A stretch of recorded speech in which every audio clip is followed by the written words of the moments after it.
Баарыңыздарга салам. Өткөн жумада баарыңыздарга маалым болгондой, биздин журналисттерди баш коргоо чарасын узартуу боюнча сот процесстери өттү. Всем спасибо за поддержку. Эске сала кетсем, биздин кызматкерлерди душ, матрас, жуурканы жок убактылуу кармоочу жайда мыйзамсыз түрдө 12 күн кармашты. Анан кыйноолорду алдын алуу боюнча улуттук комитеттин докладынан кийин кесиптештерибиз СИЗОго которулду. Эми бул окуяларды ирети менен айтып берейин. Бул кечирилгис чоң ката экенин билиңиздер. Анткени бул жапырт камоолор дүйнө жүзүндөгү журналисттердин кыжырын кайнатууда.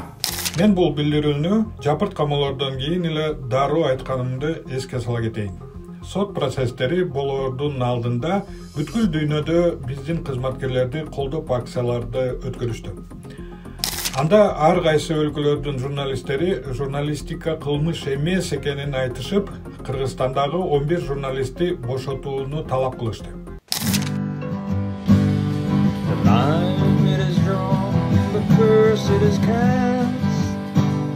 Бул журналистика тармагындагы эң абройлуу Пулитцер сыйлыгынын лауреаты Кевин Холл. Флешмобду колдогондордун арасында бул сыйлыкка татыган башка да журналисттер бар. Ал эми булар Европа өлкөлөрүнүн өкүлдөрү. Германия, Испания, Италия, Сербия, Польша, Чехия, Словения, Латвия, Литва жана башка. Journalists and others worldwide stand with you. We are investigative journalists. From the Czech Republic. From Estonia. Hungary. Latvia. Lithuania. Slovakia. Poland. Journalism is not a crime. Investigative journalism in oppressive regime takes courage. Please, join us, calling for release of our colleagues who told the truth. And share this video. Остерпи биздин журналисттер жана жалпы өлкөдөгү абал жөнүндө кеңири репортаж жасады. Бул материалды дүйнө жүзүндөгү көптөгөн белгилүү басылмалар жарыялашты. Маселен, Францияда эң көп окулган Le Monde басылмасына чыкты. Бул редакциянын аудиториясын карасак, күнүгө 4 миллионго жакын адам окууру көрсөтүлгөн. Ал эми бир айда окурмандарынын саны 100 миллиондон ашат. Америкалык Editor and Publisher журналы 1872 жылы ачылган. Аны АКШнын 5000ден ашык медиа ээлери жана редакторлору окушат.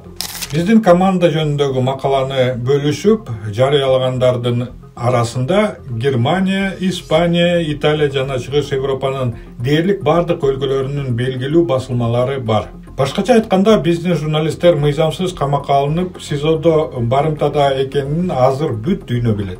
Coming from Kyrgyzstan, it pains me to see the recent reality unfolding in the country. In the country which used to be considered as an island of democracy in the Central Asian region. Колдоо акцияларына Amnesty International жана Transparency International сыяктуу ири уюмдар кошулду.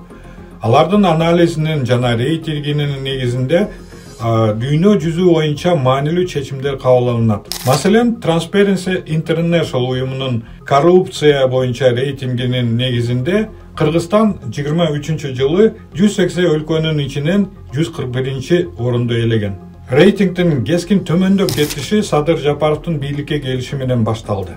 Кыргызстандын жетекчилиги тез арада демократиялык принциптерге берилгендигин ырастап, соттордун көз карандысыздыгын камсыздап, коррупцияга каршы мыйзамдарды натыйжалуу ишке ашырууга тийиш. Бирок көз карандысыз сот система бизде ушул убакка чейин болгон эмес, азыр да жок.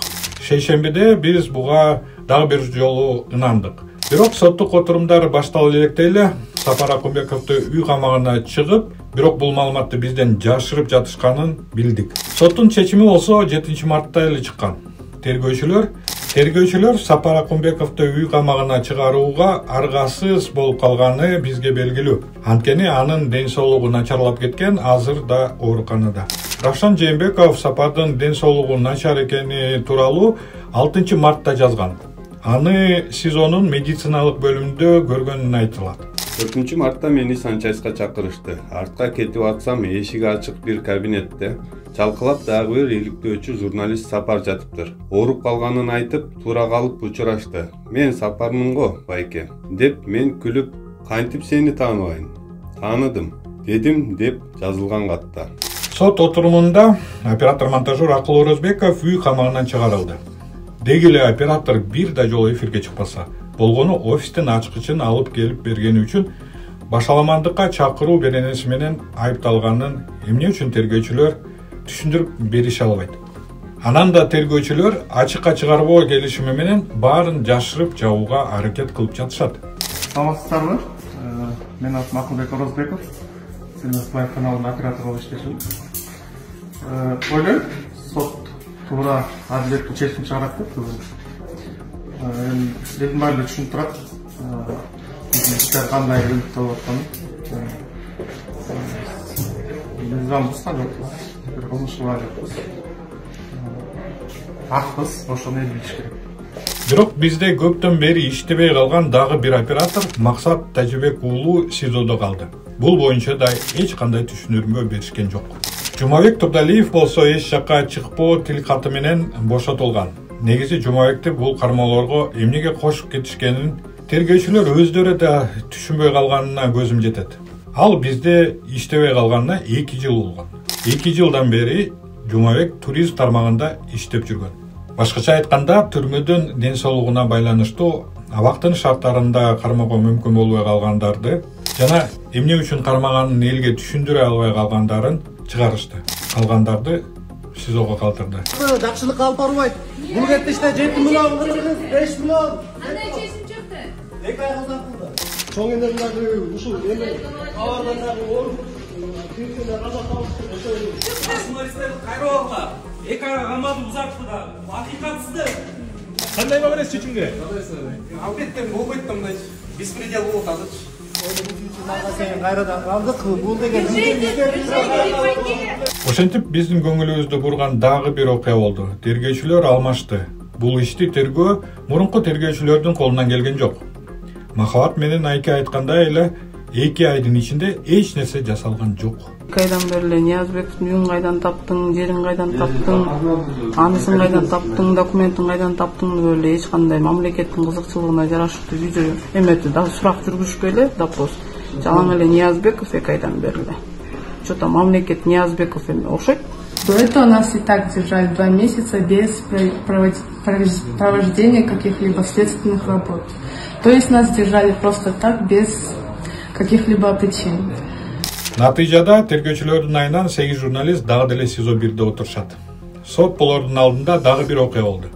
Көз карандысыз маалымат каражаттарынын редакторлору Садыр Жапаров менен жолугушууну суранышты. Ал жолугушууда эмне ода кылынганы белгисиз, бирок жыйындын бир нече катышуучулары соттун чечимине нааразы экен жана жолугушууда берилген убадалар аткарылбаганын соттон кийин айтышып чыгышты. Алар ишти кайрадан карап чыгууга сөз беришкен. Карабай 11 журналисти 8 дагы камакта калды. Кесиптештерим үчүн жүрөгүм ооруйт. Карагылачы ак тилектин кандай арыктап кеткенин, журналисттердин баары тергөө учурунда алардын качып кетпээрине, жашынып албаарына кепил болуп берүүгө даяр болчу. Бизди кечиргиле, жардам бере алган жокпуз. Бул мага террористтер менен сүйлөшүүлөрдү жүргүзгөн абалда эске салды. Террористтер менен сүйлөшкөн тарап да мүмкүн болушунча көбүрөөк туткундарды чыгарууга аракет кылат. Бирок бул жерде террористтер убадаларын аткарбай да коюшу мүмкүн экенин билишибиз керек. Адекваттуу адамдар бул камакка алууларды ушундай эле кабыл алышты. Биздин кызматкерлер иликтөөлөрүн токтотуу үчүн бийлик тарабынан барымтага алынган. Бирок бийликтин ойлогон ою оңунан чыкпай, артык кылам деп тыртык кылып алды. Азыр Кыргызстандын өкмөтүндөгү коррупция боюнча биздин иликтөөлөрүбүзгө жалгыз биз эле эмес, дүйнөлүк иликтөөчү журналисттер тартыла башталды. Садыр Жапаров жана анын командасы биздин кызматкерлерди эмес, дүйнөнүн бардык иликтөөчү журналисттерин камакка алды деп түшүнсөк болот. Журналистика кылмыш эмес. Биз кандай болгон күндө да иликтөө жасаганды уланта беребиз. Görüşкөнгө чейин. Kızık жашоо башталды, иштетели баштады. Бир муштундай түйүлөлү бириктирип жаштарды. Эч кайдыгер болбойло, келечекте хойлойло. Жагалданбай байларга, мыктыларды колдойло.